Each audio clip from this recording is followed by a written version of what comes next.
This is lesson 2-2A in the Algebra Readiness textbook. For today's lesson, you will need a sharpened pencil, your Chapter 2 note packet, gather your supplies, do the study guide problems on this page, and then when you're finished, click Continue.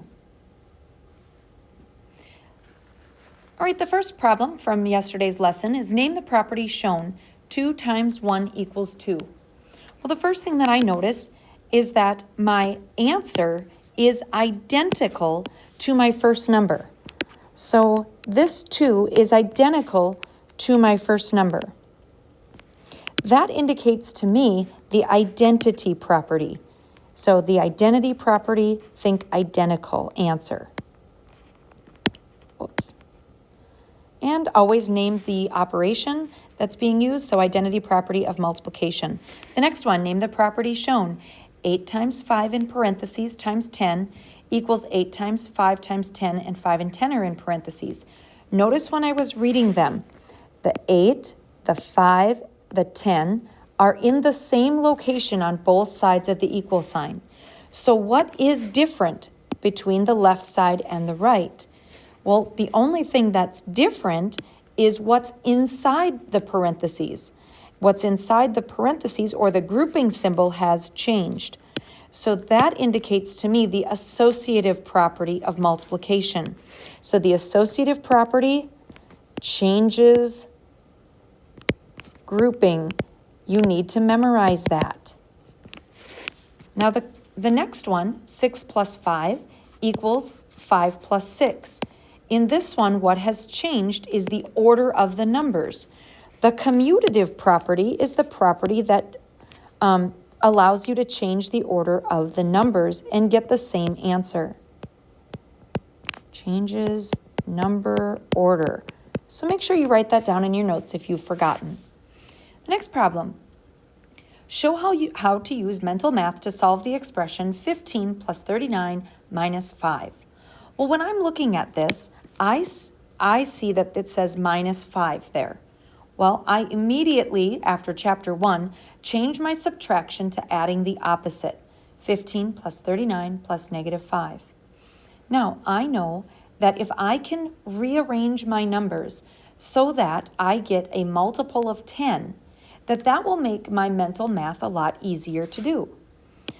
So the first thing that I would want to change is the 15 and the 39. Switch that order so the 15 is next to the negative 5. So the switching the order back up here in number 3 says that that's the commutative property. So I indicated the commutative property to the right. Next, I want to group 15 plus negative 5. 15 plus negative 5 is 10. When I group together 15 plus negative 5, that's the associative property coming into play. Then I'm grouping 39 plus 10 using the associative property a second time to get 49. So my answer is 49. I realize that this is mental math and you can do it in your head, but as your math teacher, I need you to show me what you're doing in your head. So in real life, you can do it in your head, but in math class, you will write down these steps and the property associated with that step. So why did you pick that property? To make the mental math easier. Today's learning target is to identify the distributive property. This is a fourth property that we're learning today. It's also the final property that we're going to learn. We're going to also use the distributive property to solve math problems. So yesterday, you learned about the commutative property, changing the order, associative property, changing the grouping, and the identity property, where the answer is identical to the beginning number. These 3 properties we use to make mental math easier, and the distributive property will do the same thing for us. So what is the distributive property?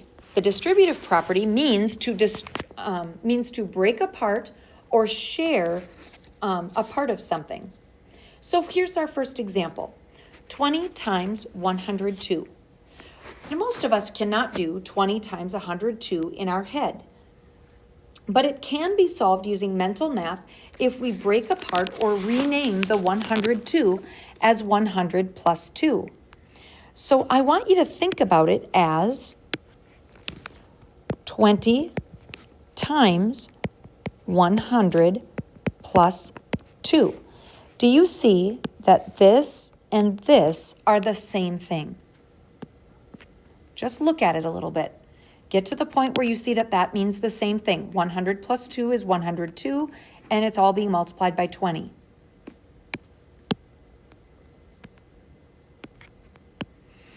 Okay, now, the distributive property simply says that I am going to multiply each part of the number by 20. When I broke it apart, I just multiply each part. 20 times 100, and then 20 times 2. So I rewrote 20 times 100 plus 20 times 2. So now you simply can do that math easily in your head. 20 times 100 is 2,000, and 20 times 2 is 40. 2,000 plus 40 is 2,040. Let's try a few more problems like that. Find the product of 9 times 199 mentally. Now, this is important to note. We are not limited to using only addition to rename our numbers. In this example, subtraction will make mental math easier. Instead of calling it 199, I could call this 200 minus 1. So 9 times 200 minus 1. So I've renamed 199. Do you agree that 9 times 199 is the same as 9 times 200 minus 1? Once you get there, let's go on. Now I simply am going to distribute the 9. To distribute the 9, I take 9 times 200 and then 9 times 1. 9 times 200 and 9 times 1. So I'm taking 9 times each part. 9 times 200 is 1,800. I can easily do that in my head. 9 times 1 is 9. So 1,800 minus 9 is 1,791. Make sure that you get that written down in your notes. Pause the video if you need more time, and then press continue when you're ready to go on. All right, so let's apply this to a real-world scenario. At the annual pancake breakfast, 397 people ate 4 pancakes each. How many pancakes were served? Well, initially, you should look at that and say, if 397 people eat 4 pancakes each, I need to take 397 times 4.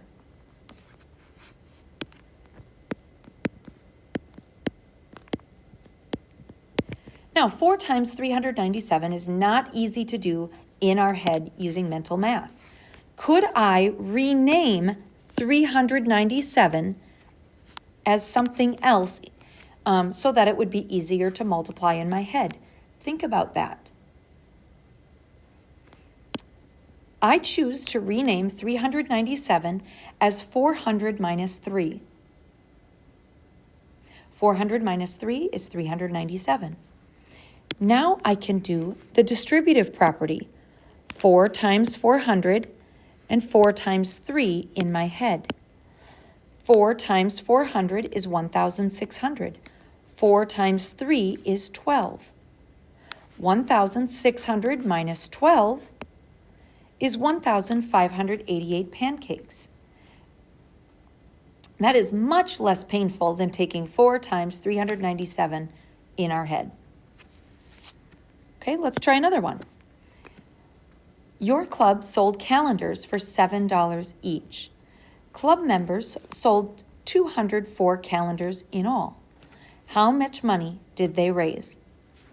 Well, I can find that answer by taking 204 times 7.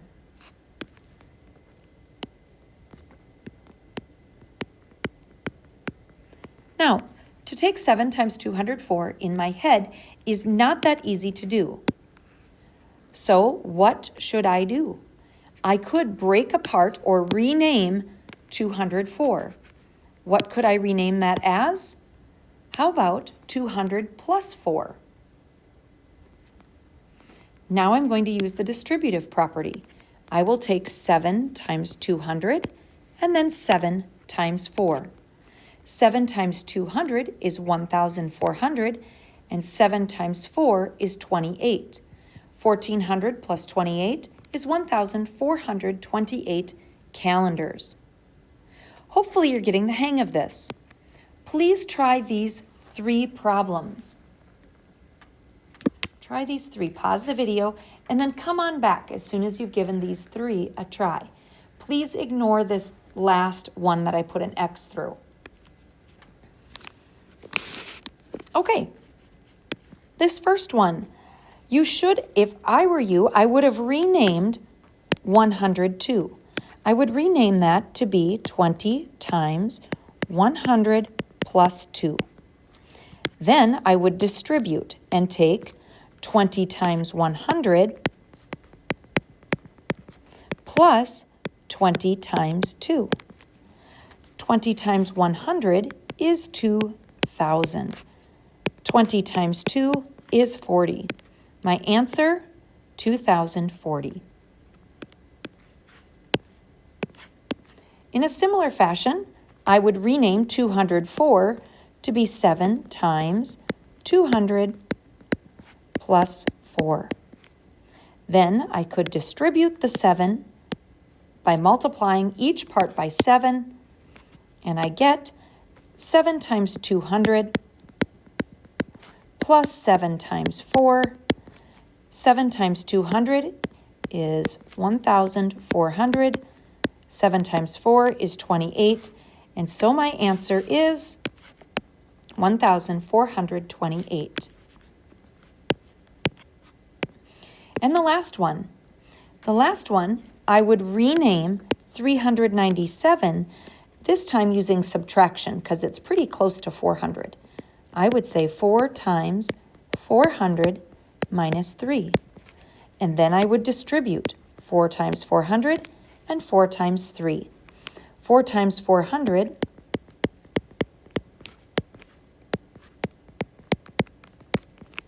is 1,600 minus 4 times 3, which is 12, gives me 1,588. All right. It's your turn. Oh, nope, let's try this one actually. Let's together. The distributive property can be helpful in reverse. Take a look at these. 7 times 21 plus 7 times 9. Notice that 21 and 9 are both being multiplied by 7. So wouldn't it be easier if I took 7 times 21 plus 9? So if I take 21 plus 9, I can do that in my head, and I get 30. 7 times 30. 7 times 30 is 210. Do you see how going in reverse and taking out the number being multiplied in common and working backwards actually helps us? Letter B, 12 times 52 minus 12 times 62. Again, both 52 and 62 are being multiplied by 12. So I could actually take 12 times 52 minus 62 in parentheses. 52 minus 62 is negative 10. Negative 10 times 12 is negative 120. Okay? Pause the video, try part or letter C on your own, and then come on back and compare your answer. All right, when I look at this one, I see that both of these are being multiplied by 7. 7 times 16 minus 11. So 7 times, what is 16 minus 11? I get 5. 7 times 5 is 35. All right, let's see if we've got this. See if you can use the distributive property to solve this problem. Pause the video, give it a try, and come on back to compare your answer.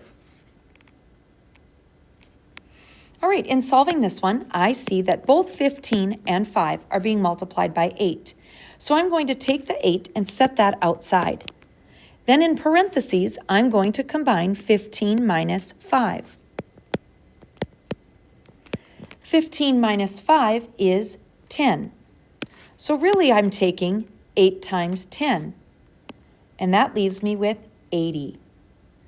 All right, hopefully, after watching this video, you are able to use the distributive property to solve problems. Your assignment for today is page 76. Oops, let's see if I can. 76, 5 through 19.